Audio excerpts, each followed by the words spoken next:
It began with a flash. A blinding burst of light, brighter than the sun, split the quiet of a December morning in Halifax Harbour. In that instant, ships vanished, buildings crumbled, and lives were torn apart.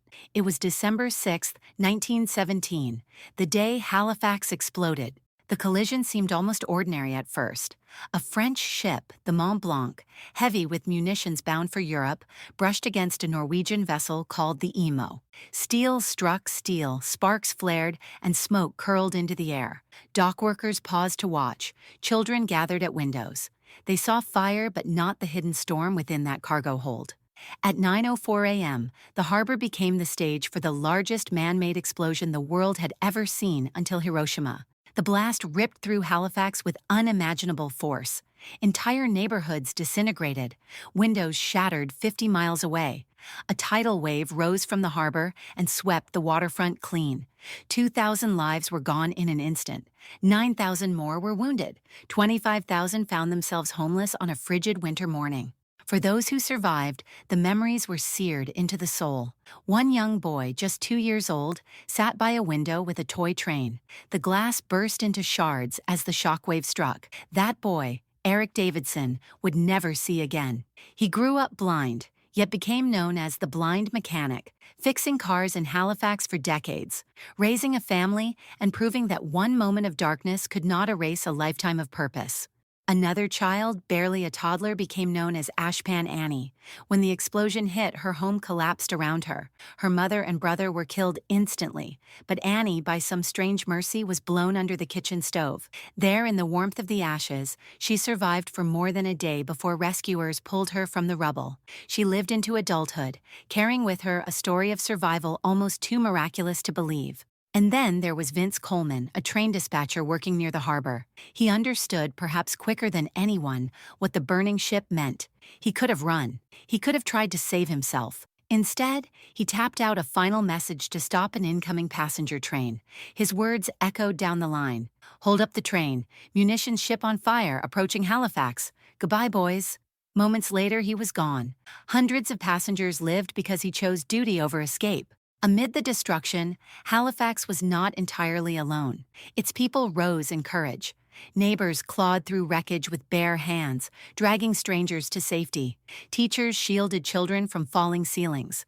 Doctors and nurses, many injured themselves, worked around the clock in makeshift wards, treating the wounded with whatever scraps they could find. Yet the need was overwhelming. Supplies ran thin, bodies filled the streets. The city cried out for help. And across the border that cry was heard. The telegram that reached Boston was short, even vague. A disaster, countless casualties, help needed. It was all the governor of Massachusetts required. He called on hospitals, universities, and ordinary citizens to act. Doctors and nurses dropped everything.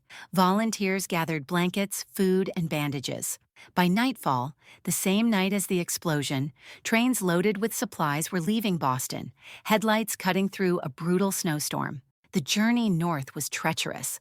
Snow drifted high on the tracks, winds howled through the darkness, but the trains pressed on, carrying hope. When the first one reached Halifax, the city was still smoldering. Teams of doctors rushed straight into overwhelmed hospitals.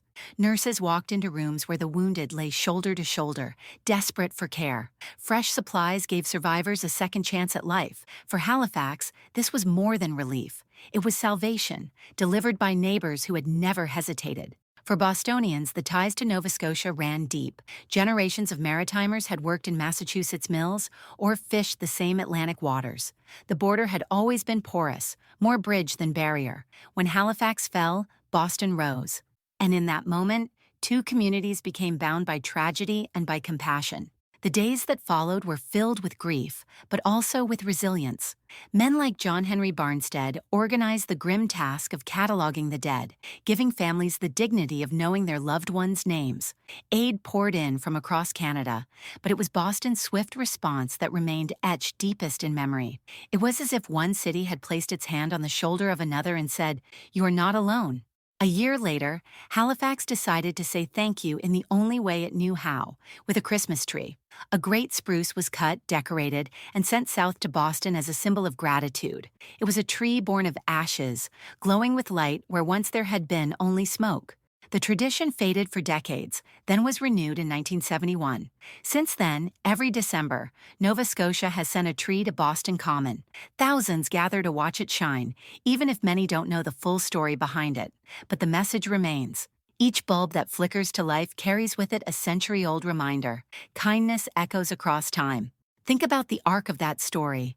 A city destroyed in a blink, a train dispatcher giving his life for strangers, children scarred, blinded, or saved in ways that defy reason, a relief train pushing through a storm to deliver hope, and every December, a Christmas tree glowing in another country, saying thank you again and again. The Halifax explosion is not just a tale of destruction. It is a testament to survival, to sacrifice, to the bonds that stretch across borders. It tells us that even in our darkest moments, there are always hands reaching out, always neighbors willing to cross into the storm. So when the lights of Boston's tree flicker this year, see more than ornaments. See Vince Coleman's final message, see Ashpan Annie in the ashes, see doctors stepping off trains with bandages in hand, see the proof that compassion can outlive catastrophe. And maybe, just maybe ask yourself, what light could you carry forward even after the darkest day? If this story spoke to you, join me here on Discover Canada in Style. Subscribe, share it with a friend, and let's keep alive the stories that remind us who we are and who we can be when we choose kindness.